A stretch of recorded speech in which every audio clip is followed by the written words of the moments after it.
Hello friend, this is Ryan Hicks of TalkToProfit.com, and today I want to talk to you about the godly redistribution of wealth that no one knows about. And I want to give you the parable of the talents.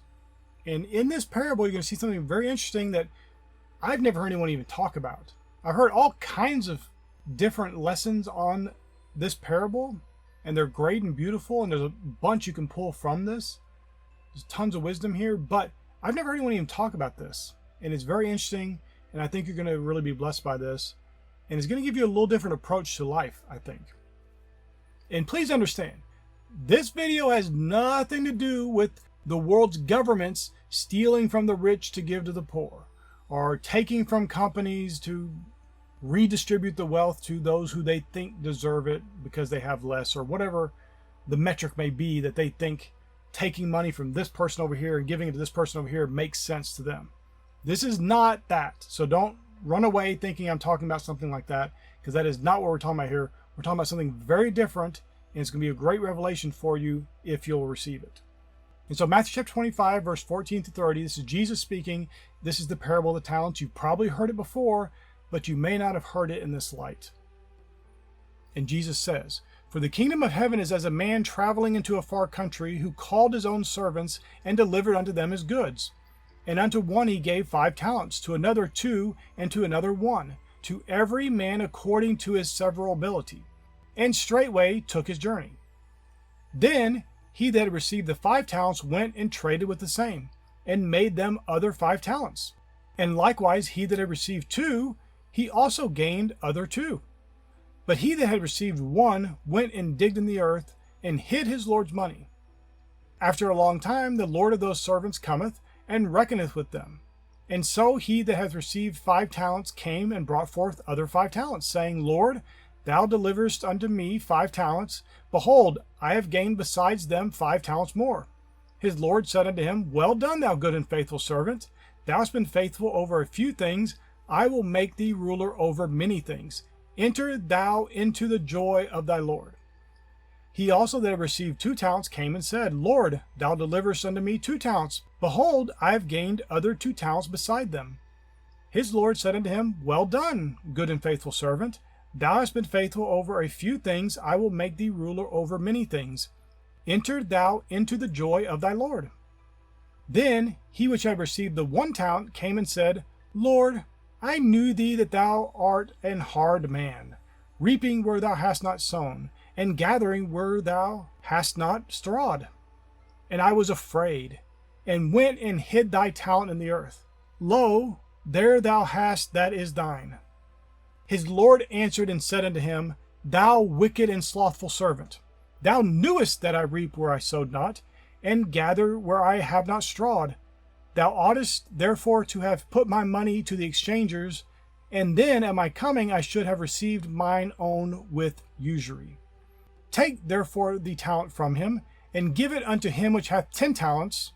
For unto every one that hath shall be given, and he shall have abundance. But from him that hath not shall be taken away even that which he hath. And cast ye the unprofitable servant into outer darkness, where there shall be weeping and gnashing of teeth." Now, we have 3 men tasked with doing something useful and productive with the talents they've been given.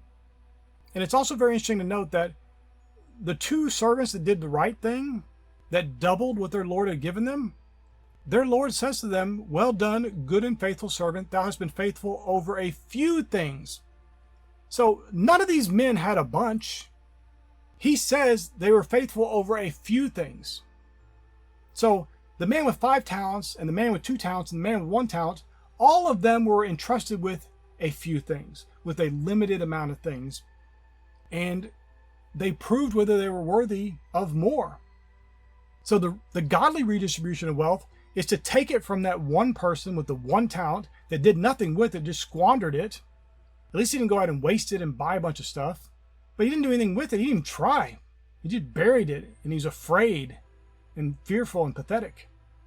That man had his talent taken to him and given to the one who had made the most. And you can say it's unfair because the man that got the 5 talents and built it up to 10, why is he getting another talent? Why didn't the man that got the 2 talents and built it up to 4, why can't he get another talent? Because the man who had 5 talents built the most. He made the most potential profit. So giving him another talent, you know you're not going to lose it. Maybe the guy that only had 2 might squander that extra talent. But the godly redistribution of wealth was to take from the poor, that pathetic, non-productive, non-useful servant, and give it to the one who's the most productive. And you see this literally playing out in the world. People whine and complain about, well, we're the bottom 99%. It's that 1% that has all the money. You know, these families have all this wealth. Yeah. The ones that do the most with it, the ones that get the most done, the money just goes back to them. And the unproductive and the people aren't trying to be useful. They're just burying their talent and expecting some blessing when the Lord returns, when they have nothing to show for it. Those people are not going to be blessed. You want to be on that side of the man with the 5 talents. The man who gets from the one that's unproductive. He gets even more talents. He's entrusted with even more.